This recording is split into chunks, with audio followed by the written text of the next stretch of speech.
Jamie is also going to do like lock up here. So Barbie? tell her what she likes. And you're doing some singing. Yes, guitar. So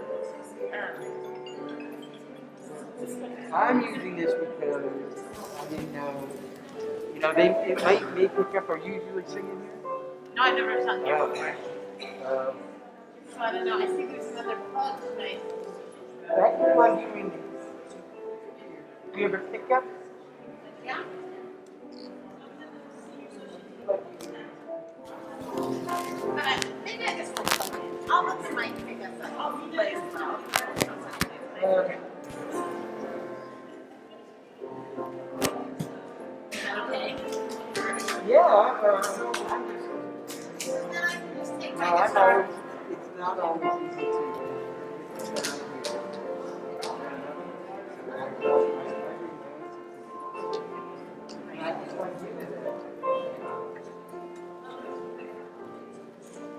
The only other thing is I see you use this other mic rather than This one? Okay, then I'll put my chair this one. yeah. Hang it right here. Is that okay? You're not going to He's down. Back there. yeah, this is just like for another singer. Okay.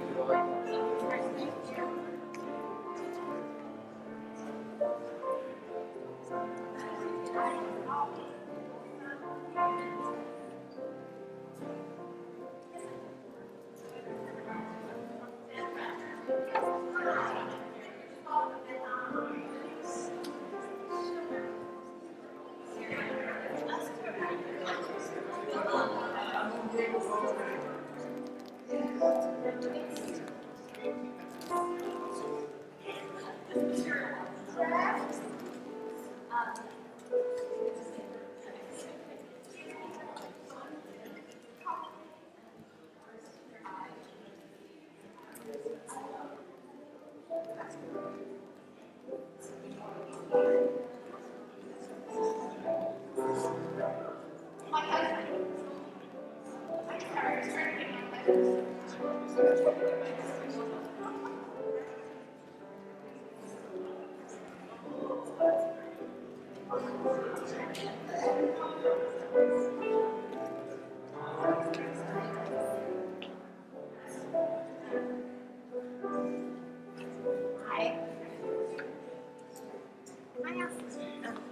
to see you.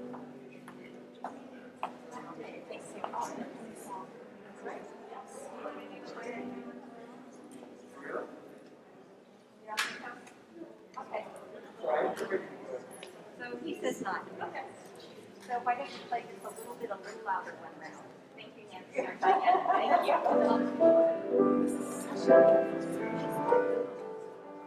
That's pretty.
Good evening. Thank you all for coming out for Human Rights for All. While everyone here is important and distinguished in your own way, I want to introduce one guest in particular.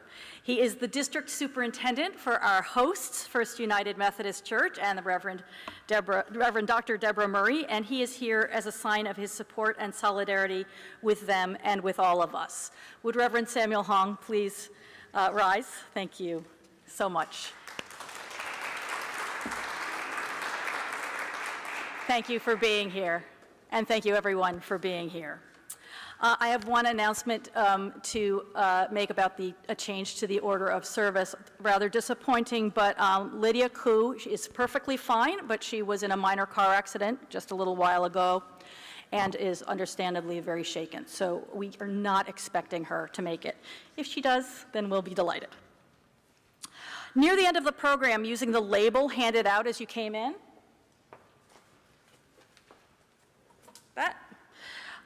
you will be invited to write a commitment, prayer, or hope that you will leave with you, that will leave with you tonight. And I'll tell you a little bit more about this in a while. I hope you'll also visit the tables in the narthex. These are organizations in our community with which you can take action. For COVID safety, please keep your masks on throughout the evening. The only time people will be removing their masks is when they're speaking at the microphone. And now, with great admiration and gratitude that she is my colleague, I give you our host, the Reverend Dr. Deborah Murray.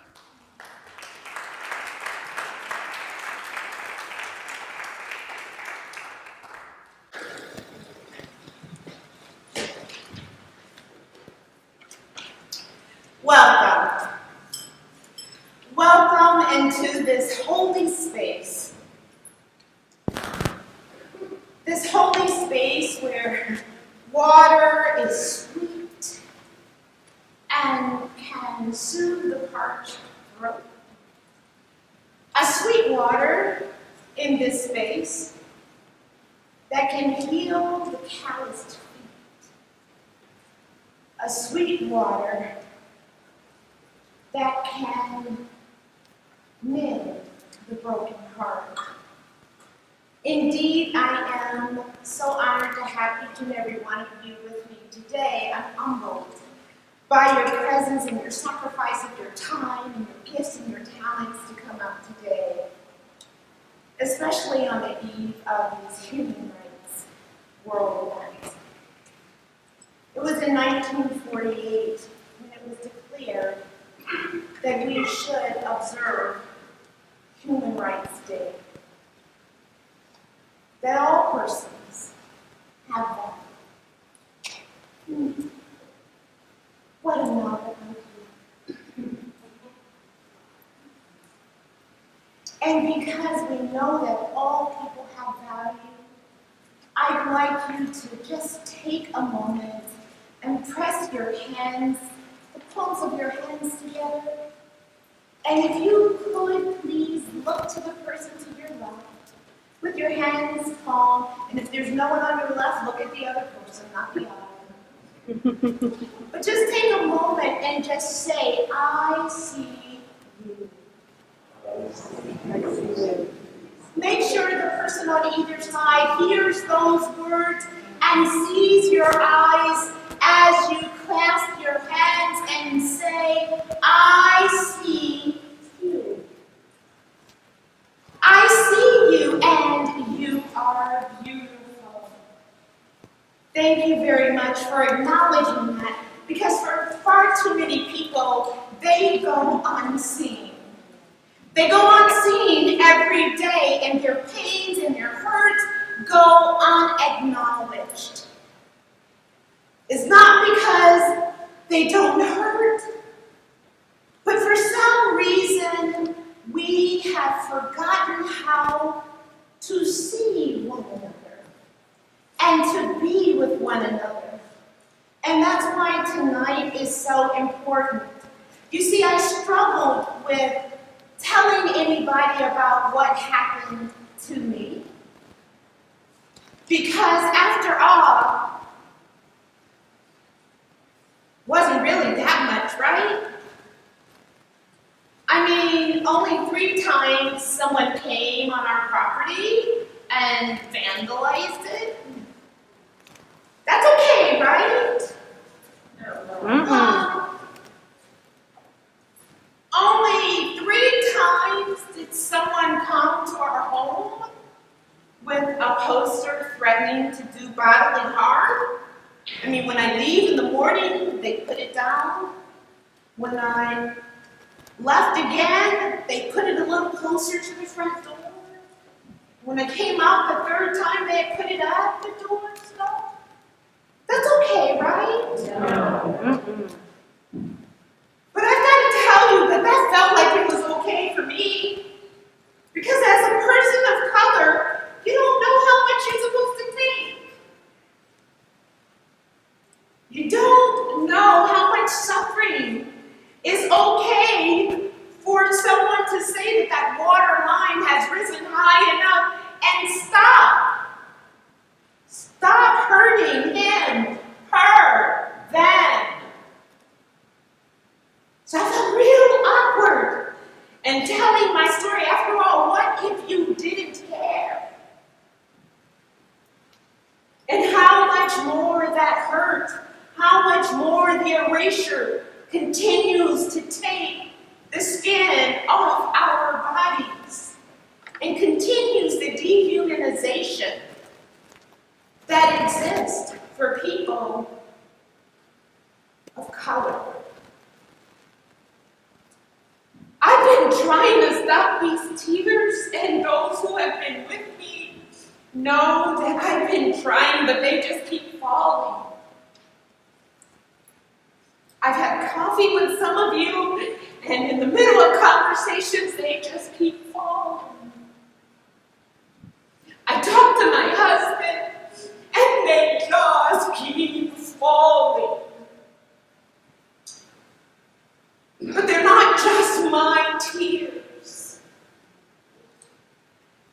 These tears are a collective wounding that I am feeling. And it's not just because I've been hurt, but humanity is groaning with the pain of the hatred we have towards one another. And even though I am crying, I know you are crying too. And so I called my friends together, and I must tell you, I don't want to single any of them out, but there was a male amongst them. And when I first told him what happened, he says, "Oh, no, we're not going to stand for that. No, we're going to stand up with you. No. And I thought, wow, that was for me. And another person says, "Oh, no, we're going to galvanize everyone, and we're going to say we will not have that in our community. That's not who we are as a people.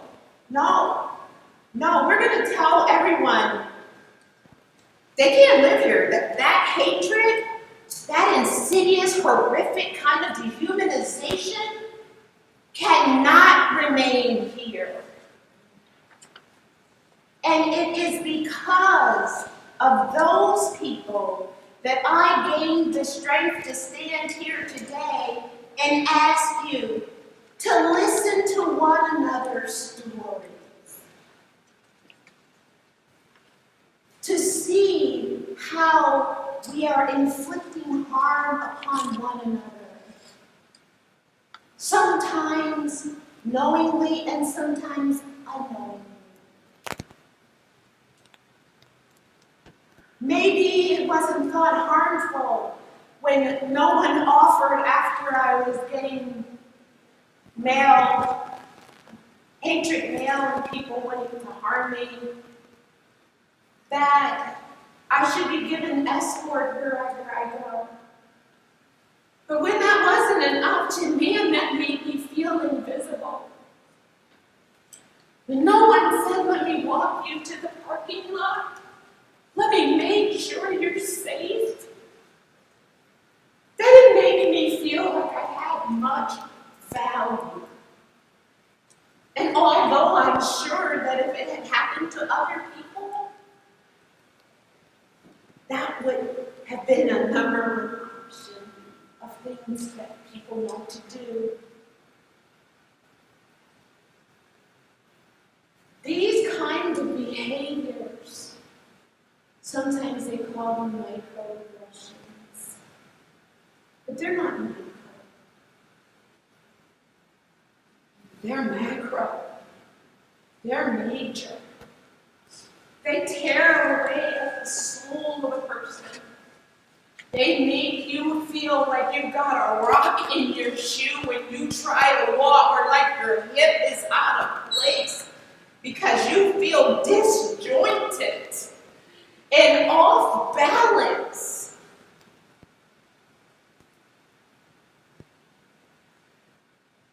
Because of the wounding that occurs.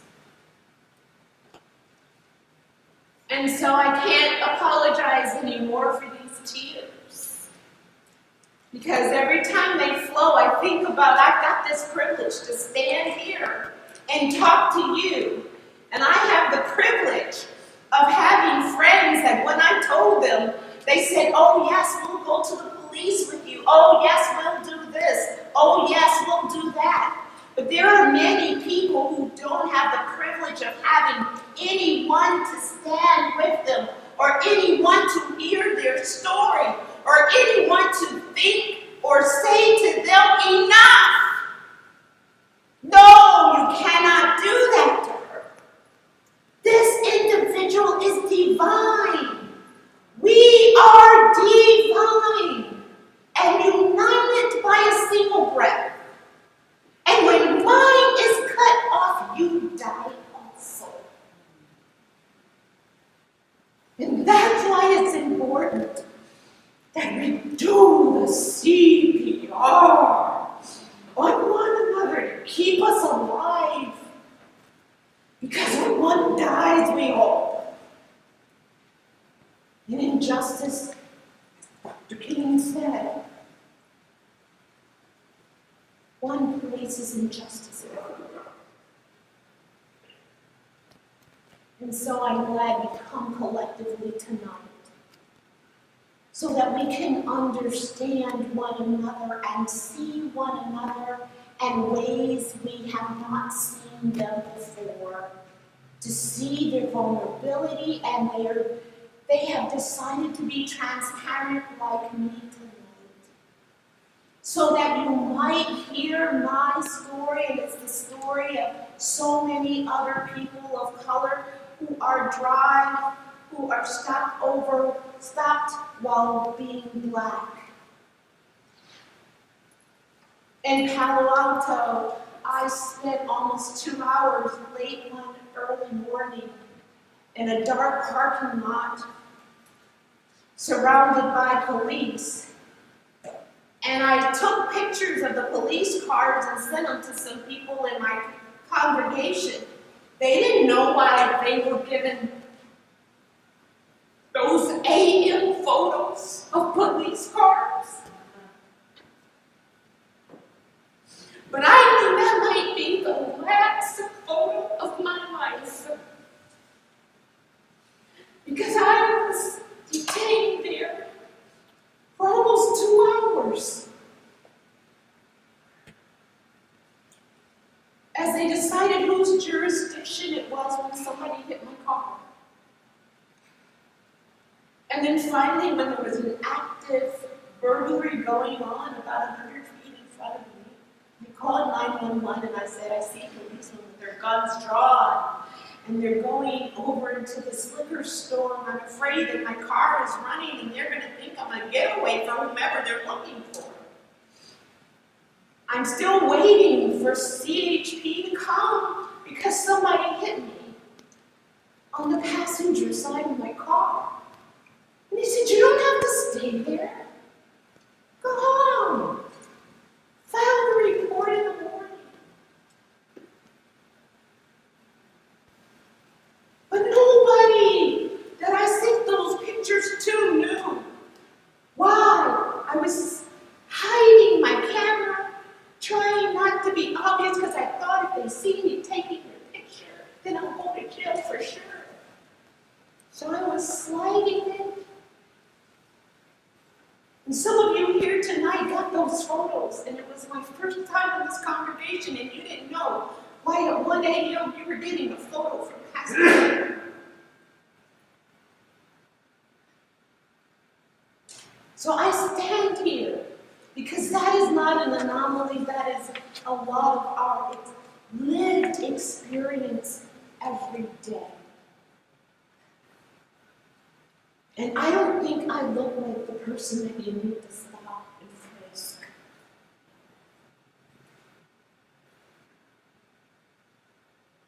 But my color and your color and your sexuality and your gender is enough for others to think it's okay to hate or dehumanize. And so today we gather in transparency so that you can hear our stories and get an opportunity to see us, hopefully feel our pain, and remember that we are all one. God bless you.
I'm Cantor Jamie Spall from Congregation Beth Am in Los Altos Hills.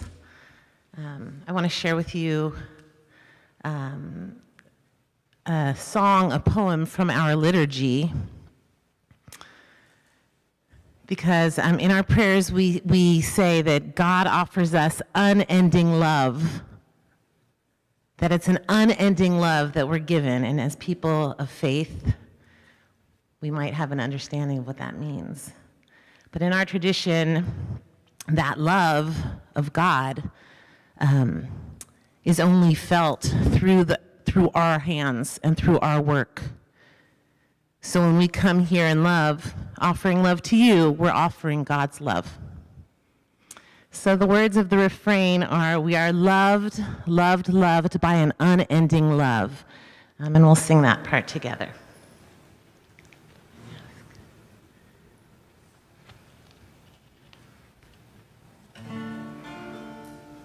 It goes like this. It's good enough for rock and roll. Here we go. We are loved, loved, loved by unending love and unending love. We are loved, loved, loved by unending love and unending love. We are embraced by arms that find us, even when we are hidden from ourselves. We are touched by fingers that soothe us, even when we are too proud for soothing. We are counseled by voices that guide us, even when we are too embittered to hear. We are loved, loved, loved by unending love and unending love. We are loved, loved, loved by unending love and unending love. We are supported by hands that uplift us, even in the midst of a fall. We are urged on by eyes that meet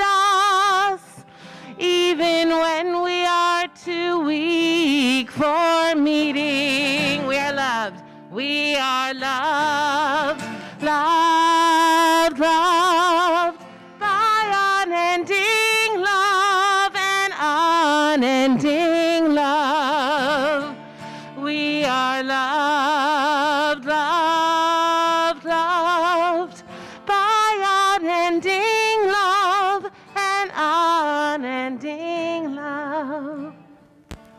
Embraced, touched, soothed, and counseled. Ours are the arms, the fingers, the voices. Ours are the hands, the eyes, the smiles. We are loved by an unending love. We are loved, loved, loved by unending love and unending love. We are loved, loved, loved by unending love and unending love. We are loved, loved, loved by unending love and unending love.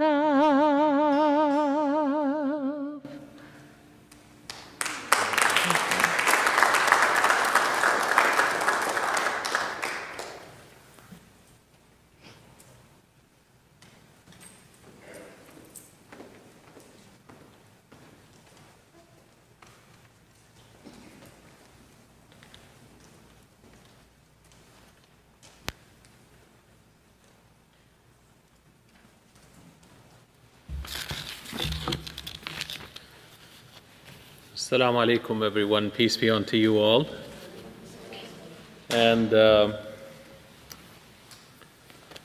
if you ask me, after the speech of the Reverend here and the song, I believe the program is complete.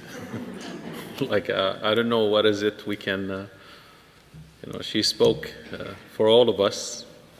So much passion and heartfelt emotions, but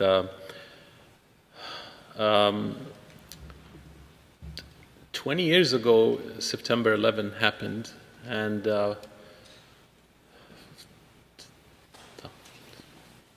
if a kid was born in 2001, now they're like 20 years, 21 years, so really going through 20 years of being always doubted and being discriminated against, and feeling always that you have to defend yourself and you have to kind of verify yourself, or you have to, speak in the name of the whole world and the whole nation, or the whole, exactly. Just so that you are accepted and you're fine, and So it's but when I was talking and complaining, someone really had to give me an educational moment and said, well, take that for 200, 300, 400 years ago for the suffering of the African Americans, in this country, and then take it 500 years ago for the suffering of the Native Americans. So, just don't complain too much. You're only 20 years, you're still a little baby in the world of suffering, And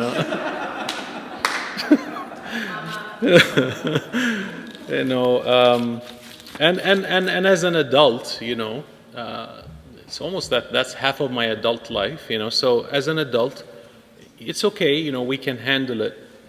But when you see the effect that it had on children, kids that are born and raised always being doubted post-September 11, and always having to explain themselves.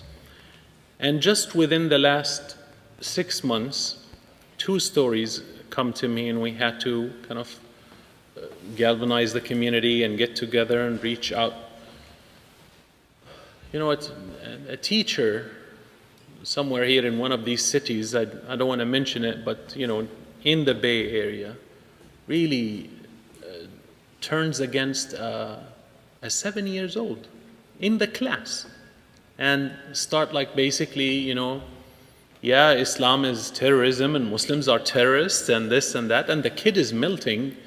And then he came home and basically very innocently asked his parents, do I have to be a Muslim? Can we go without this thing? Can life go on without this?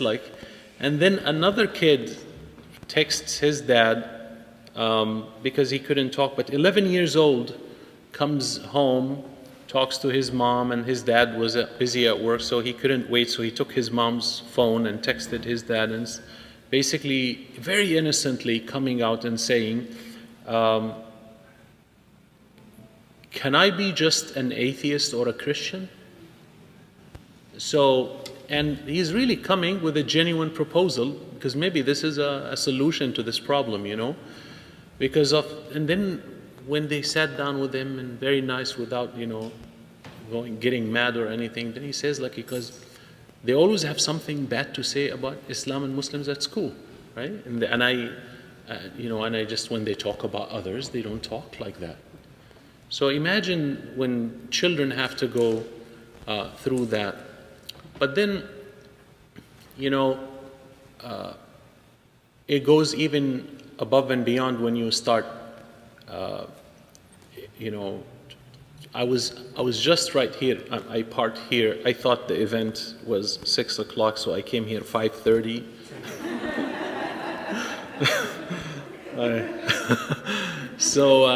And I started receiving a text, an Afghan woman, right, just came, and she doesn't know the system, but she knows English, right? And I don't know what she did, but immediately the police came and arrested her, and she's telling the lawyers they were talking bad about Muslims, the cops, and they're saying, these people are coming here, they killed us there, and now they're coming to take our homes in here. And this is a fresh refugee, they ran away from terror, it's like they think like that's it. They came to the world of the, new opportunities and, California and all of that and the image. And now suddenly she finds herself so I was like really bonding with the story of the Reverend here, and then we had to send the lawyers and call people, and and always so many people from different communities definitely come and help and show their solidarity and their love and support in action, not only in words, and that is really always very reassuring.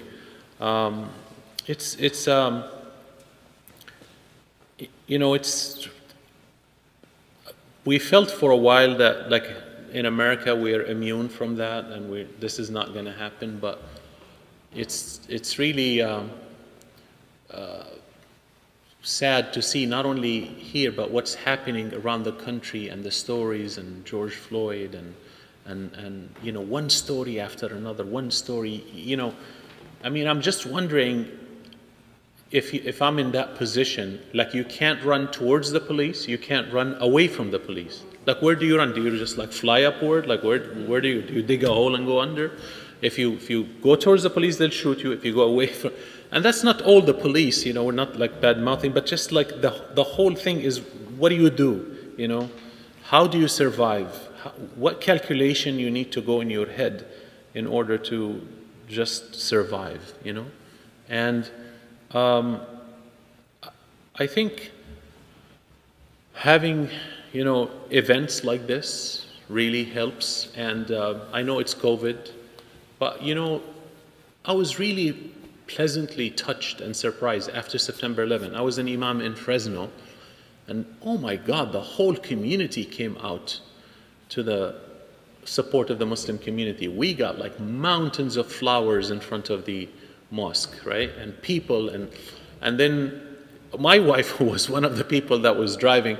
My wife is born and raised in Chicago. I was born and raised outside, in the United States. But because she wears the headscarves, she looks like she was born outside, and I look like I'm the one who's here, right? So until I speak, then the accent comes out, right? And then, so she was driving home, and this is 20 years ago or more now. So, and literally there was another guy with a big truck, curved on her, and she has to. It was like an action movie, and she came home very shaken. And then, oh my God, the ladies from the churches and the ladies from the, synagogues and from everywhere, they came to show support, and we will go shopping with you and this and that.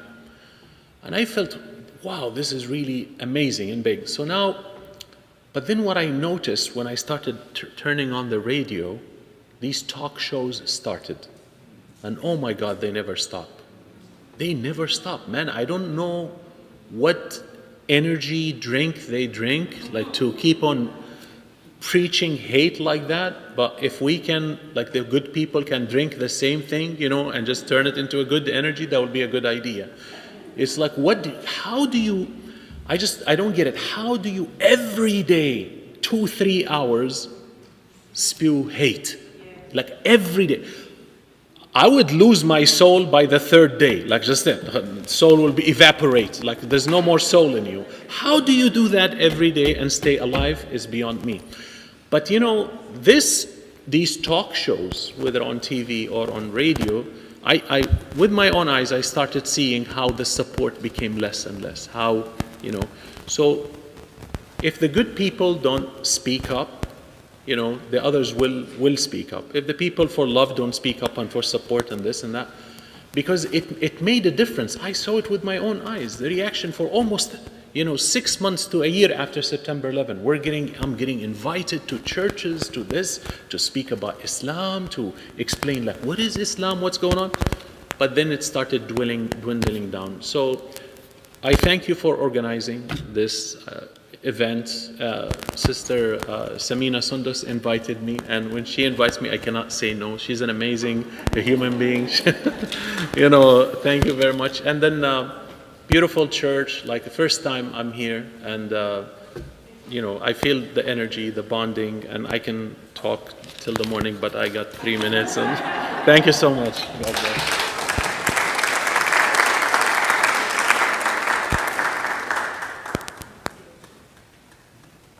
No, is Karen here?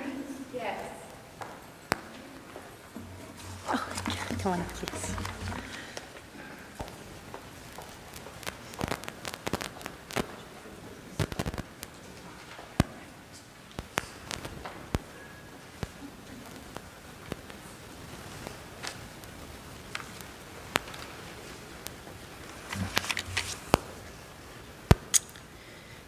The year was 1991. I was 20 years old in my first semester of my senior year in college, truly living my best life. But then the semester ended, and I went home for the holidays. I came out, and then I was kicked out. I can still remember my mother's piercing voice as she spat in my face. "You should have never been born." I can still see the fear in her eyes as she threatened me. "I hope you're prepared to burn in hell." I didn't want to be disowned by my family. I certainly didn't want to burn in hell. So already on my own, I sought out therapy, even a form of conversion therapy. But quickly I realized it not only wasn't going to help me, it felt so brutally abusive and wrong. Like so many of my queer siblings, the spiritual violence inflicted upon me by the institution of church is not unique. It wasn't back then, and it still isn't today. Fast forward to this day, this moment. I'm standing here in a church, my church, coming out, proclaiming the love and light of my whole self. A self for so many years who did not think she was worthy of a full and abundant life. A soul left all those years to believe she would never, ever be good enough. A coming out the first time that changed the trajectory of my life in an instant. To another version of coming out right now, 30 years later, to now come out and speak truth to the power and necessity of this movement. A moment in the now I must lift up because, truth be told, without this church as my advocate, I know I would not be the person I am today. This church is simple, yet bold, and within our denomination, a somewhat defiant act of hanging the rainbow flag outside our sanctuary is actually an act that helped save my life. For those who may need to hear this for whatever reason, it is my hope you understand that none of us should ever have to live a day apologizing, explaining, fighting for who we are. And to all of you here who are stepping up and into this life-giving work, please receive my deepest expression of gratitude. Thank you for your willingness to work for peace and justice.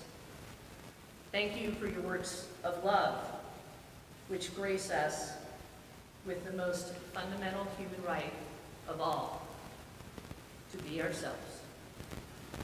Thank you.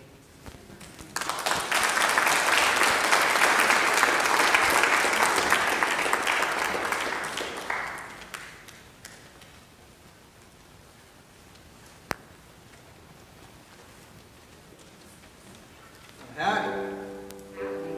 You all are here supporting this cause, human rights, supporting Pastor Deborah, supporting those who have been hurt.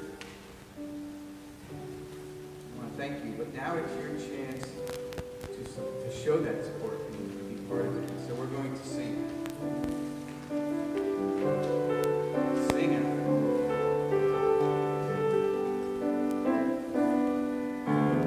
We are gentle and we need.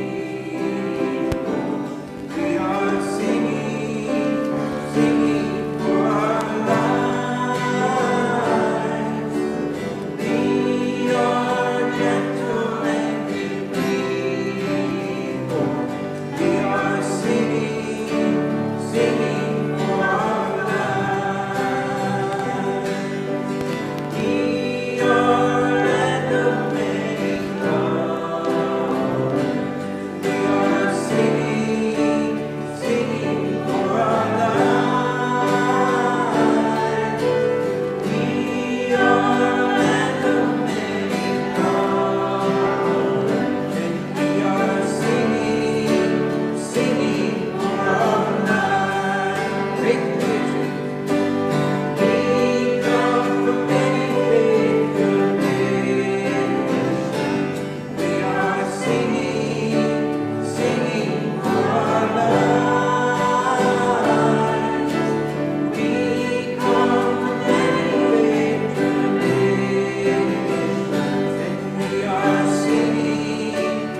Buenas tardes.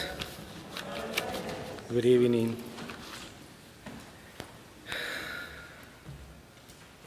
One Saturday afternoon, a family recently arrived from Mexico, and East Palo Alto residents went to the supermarket to buy food for the week.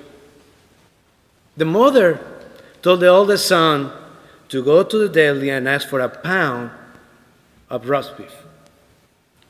The brave young man approached the counter and said in his strong Spanish accent, "Can I have 1 pound of root beer?" The people around him could not stop laughing. The person tending the cold cuts section laughed and says, "Roast beef! Learn English, boy!" The brave young man lost his self-esteem and confidence in a moment.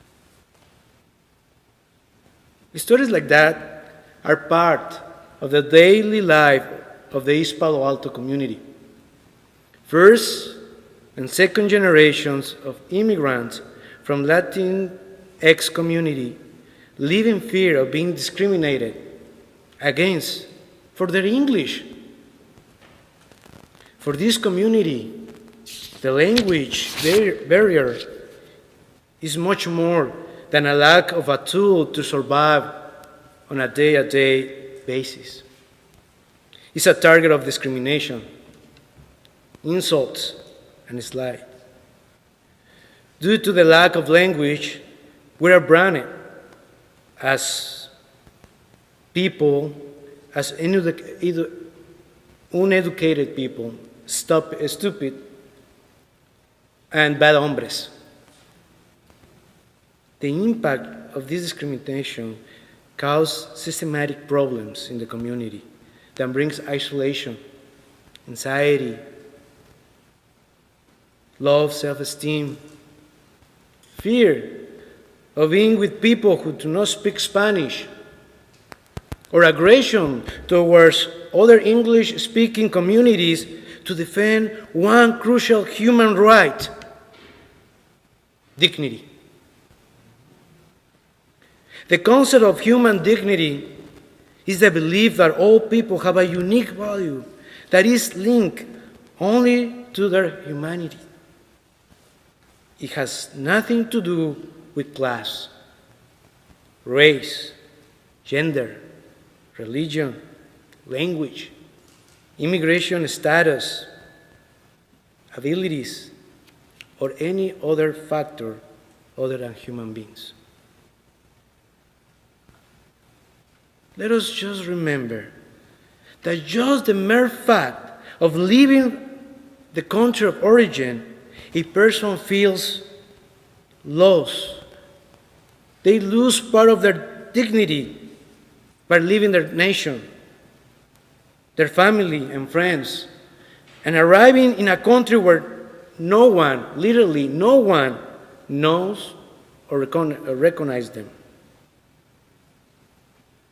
The reality of this community, even with their lack of language, is that they are hard-working people who work up to 16 hours a day to pay the high rent costs of the Bay Area. These people do not want problems with anyone. It is people who go to adult schools to learn better English after work. The Latinx community values the concept of family in high esteem, which unfortunately is lost when both parents must work more than 40 hours a week. I was that young man who was made fun because of my English. It was and continues to be a deep wound in my life that I continue to heal. The injury of mockery, discrimination, lack of credibility in myself cannot be justified just because my pronunciation is not the best, or because I make mistakes when I speak the language.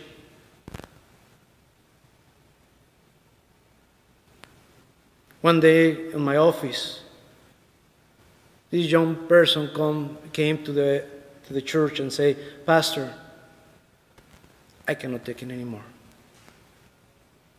Take me to immigration. Take me now. I want to be deported.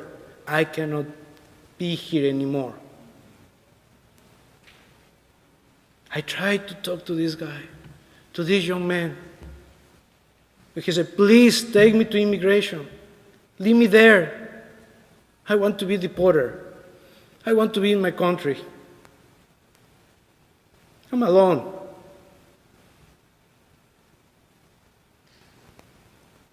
With a broken heart, I took this young man in my car, and I took it to San Francisco.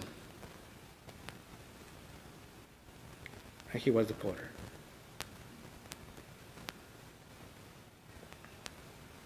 Thanks to the empathy and support of my faith community and the people of the majority culture, I was able to finish my university, finish a master's degree, enter a specialization program at Stanford, and now starting a doctoral program at Berkeley School of Theology.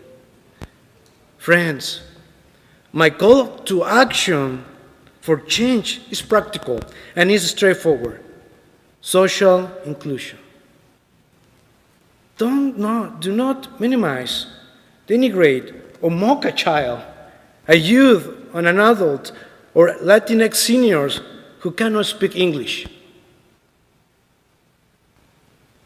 If they make a mistake when they speak, diplomatically, nicely correct them mistake and encourage to keep practicing.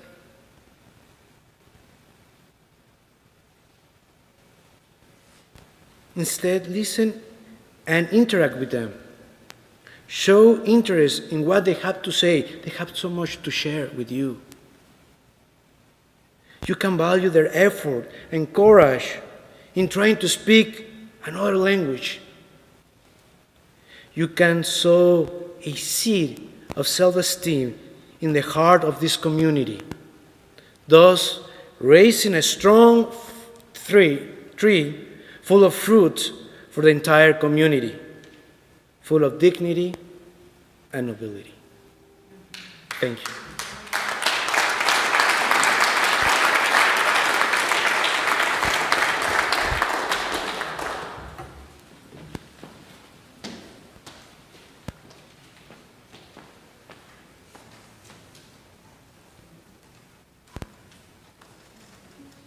You get to sing again. Let's stand. I like that. You can sing out. This next song, you see, we're going to sing "Lead with Love," and you can see there's a chorus, and we sing that 2 times, and then there's verses, and they are call and response. So I'm going to sing them out, and you're going to echo them back to me. So let's do this.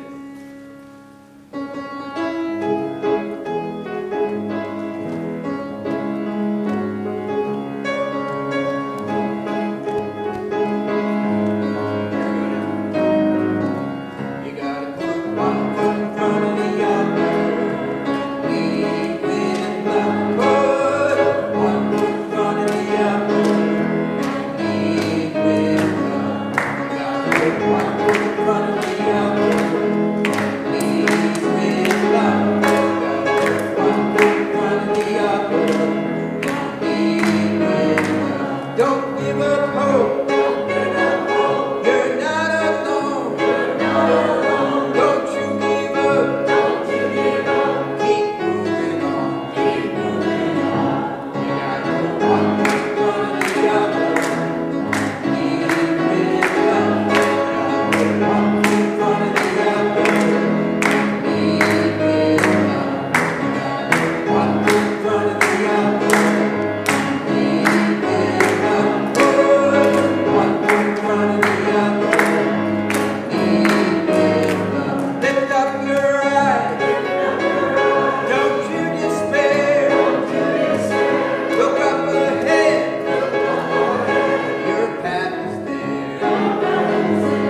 We stand firmly with you, Pastor Murray, in this painful time.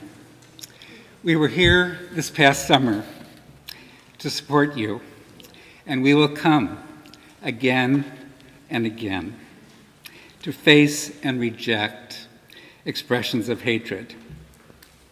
Jewish tradition warns about the power of words spoken or written. 3 are slain by hateful words: the one who writes or speaks them, the one who hears them, and the unfortunate object of such words. Hatred is a dark side of being human. Who is it among us who has never hated? And yet we know that we are not powerless when we are visited by such feelings. In Torah, hatred is named and faced. The Torah's great commandment, love your neighbor as yourself, is actually located in a compelling context which begins with hate. In the book of Leviticus, we read, "You shall not hate your kinsman in your heart. Rather you shall reprove your neighbor and not bear a sin because of him or her. You shall not take vengeance nor bear a grudge against your kinsfolk. Love your neighbor as yourself. I am God."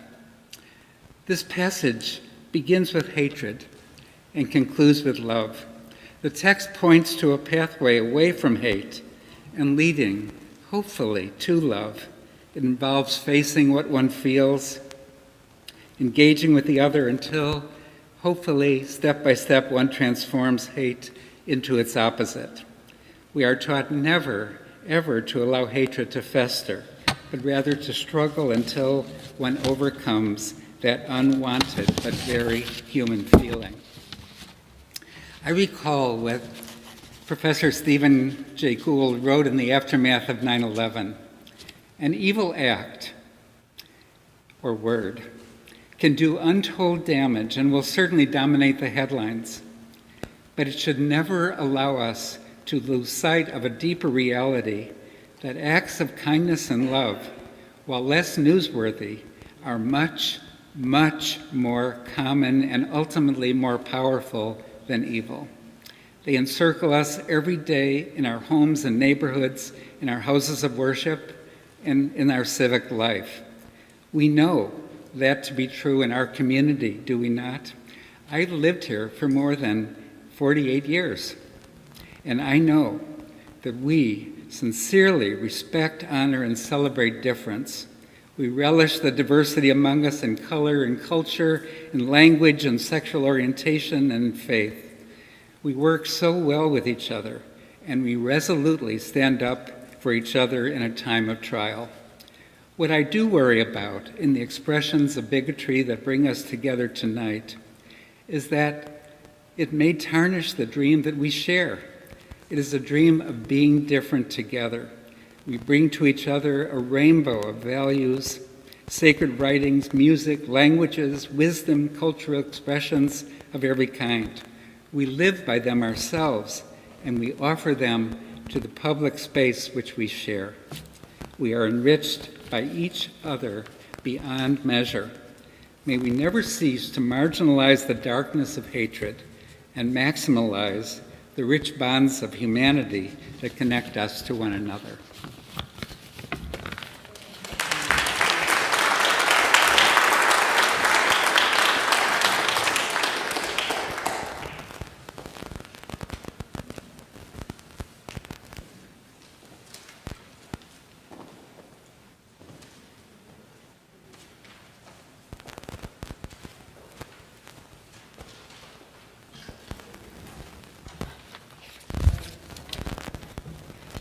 Greetings.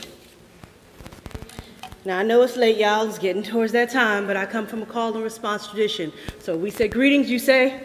Greetings. All right. I say amen, you say? Amen. I say ashe, you say? Ashe. All right. So I'm a long name, Reverend Dr. Sakina Young Skaggs. Preferably, just say Rev Sis. It's real easy to say, easy on the mouth. I'm a product of a mixed marriage. My father was Muslim, very Muslim. My mother was Baptist, very Baptist. She never ceased to let me know that I was in yet her womb when she marched with King. You know, that kind of mama. So I'm a product that from the womb was what we call in la lucha, in the struggle. In just 3 days from now, December 12th, the world will commemorate, as was pointed out in many of the materials and spoken earlier, the United Nations General Assembly's adoption and proclamation of the Universal Declaration of Human Rights. It was the first global enunciation of human rights. And one of the first major achievements, quite honestly, of what was the newly formed United Nations. 1948 to 2021. From the mid-20th century to the dawn of the 21st century, laden with hope, yet festering still. Festering with the unresolved realities of, yes, racism, the harms of homophobia, the silent sexism, and the forward-facing bigotry that masquerades as a progressive, pious absolutism. We are in a period like never before, where entire communities are challenged by not merely the global crisis of political and governmental upheaval, but a more insidious strain of dehumanization that manifests as gaslighting and, quite honestly, depraved indifference. The threat is existential. The existential threats to humanity begins with each one of us here tonight. It begins with a deep dive into the soul which resides in the heart of the lives each one of us touches. In this moment, we are the generation that must say no more. We are the ones that must consistently confront the layers of malfeasance at the hands of hate that runs rampant in the communities we call home. Now, we can say they're not there, but they are. They hide. That's what makes them insidious. And sometimes we don't even see it, but it's there. And so we must confront them in the spaces and places where we live, in the places we dine and patronize, yes, in the houses and schools where our children learn, and in places where we love and where we worship. We are the ones that must take up the task of pivoting towards justice, the task of formulating new ways to engage human rights for everybody, all right? We must engage individual rights and the right to live in a world where the manifestations of oppression is no longer normalized and endure just as an acceptable scourge of history. No. But I encourage each one of you to write a new history that bends towards a living justice, not an imagined one, not one that we dream, but one that lives, not merely in words, because words are good and words have power, but in the practical deeds of our everyday lives. You are, we are that generation that can actualize the moral arc of justice. And so I encourage you to live it. In the living, in the doing, in all of your very being. The call to action this day is different from that in 1948. It is to live it, to act it, and yes, to change the world wherever you are. Thank you.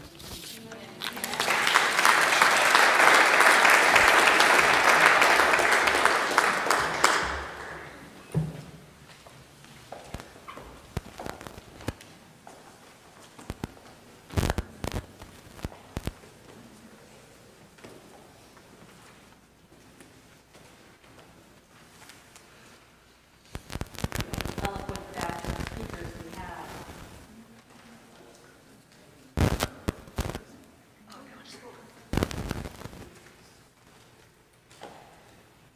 As we face what goes on every day in our community, let us affirm the deep reality that we are tied together in a single garment of destiny. After each pair of readers speaks, I will prompt you for this response. An attack on one of us is an attack on all of us. Let's practice it once. An attack on one of us is an attack on all of us.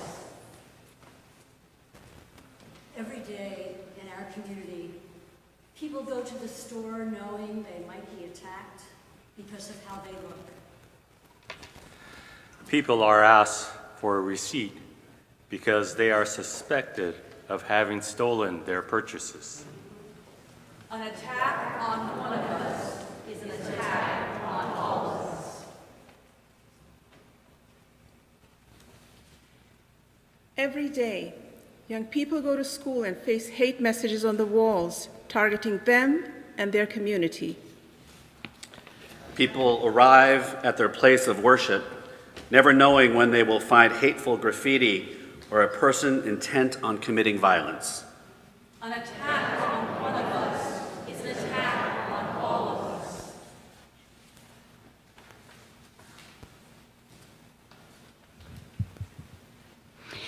Every day in our community, people do not feel safe walking down the street, in a park, or at work. People are stopped, questioned, treated as suspect or threatening in their cars and their neighborhoods because of their ethnicity. An attack on one of us It's an attack on all of us.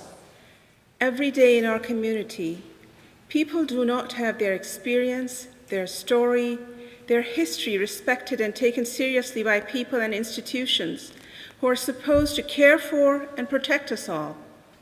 Every day in our community, people do not see or hear their experience, story, or history reflected or respected in schools, in media, or in the public square. An attack on one of us is an attack on all of us. Every day in our community, people are not seen and recognized for the beautiful, worthy, and precious human beings that they are. People look across the room and are not able to see and recognize the beautiful, worthy, and precious human being standing a few feet away from them. An attack on one of us is an attack on all of us. All these things happen every day in our own local communities. People suffer the pain that such ignorance brings. People face the dehumanization that such hatred causes. People miss out on the beauty and love which is right within our grasp. An attack on one of us is an attack on all of us. Friends, we have endured enough. Let us imagine a different community. Let us build the beloved community. Our new response will be, we are called in this moment to act for love and justice. Let's say it now. We are called in this moment to act for love and justice. Imagine transforming hate into love. Imagine transforming systems that demean and discriminate by speaking out for justice. Imagine standing together, shoulder to shoulder, life to life, so no one ever feels alone. Imagine building the beloved community here and now, now and here, together. We are called in this moment to act for love and justice. We are called in this moment To stand up and be counted. To have our voices heard. To show that we are one. We are called in this moment to act for love and justice.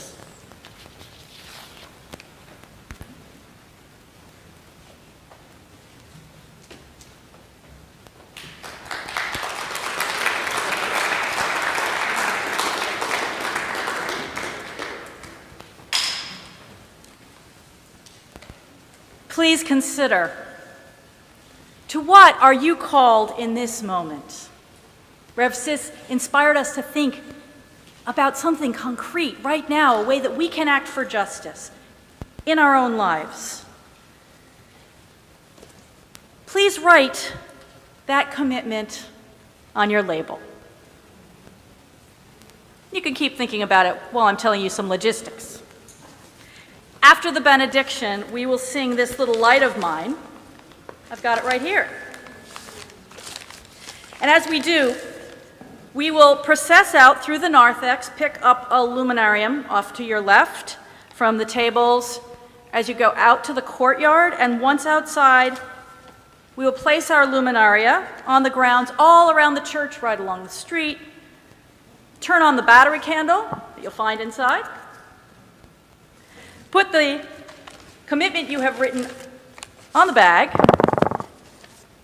and light up the night. Please stay by your luminaria and continue singing until we are all out there and have surrounded this church and our communities with the light of our commitment to human rights. Our song leader, Rick, will let us know when we are done. Reverend Deborah. Now you all understood all of that, right?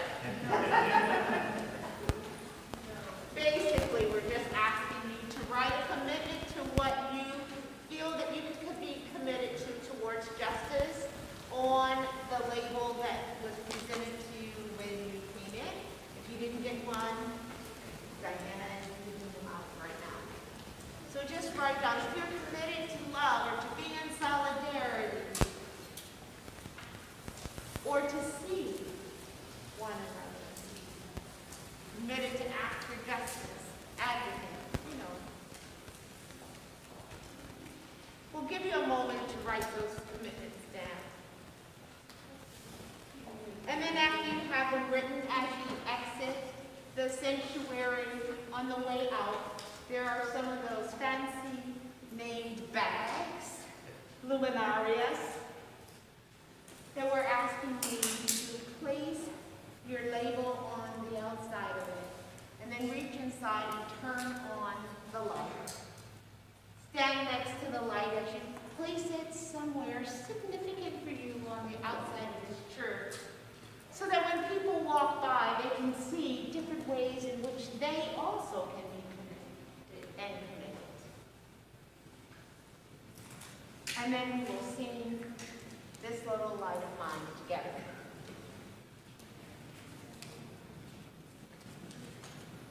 Thank you.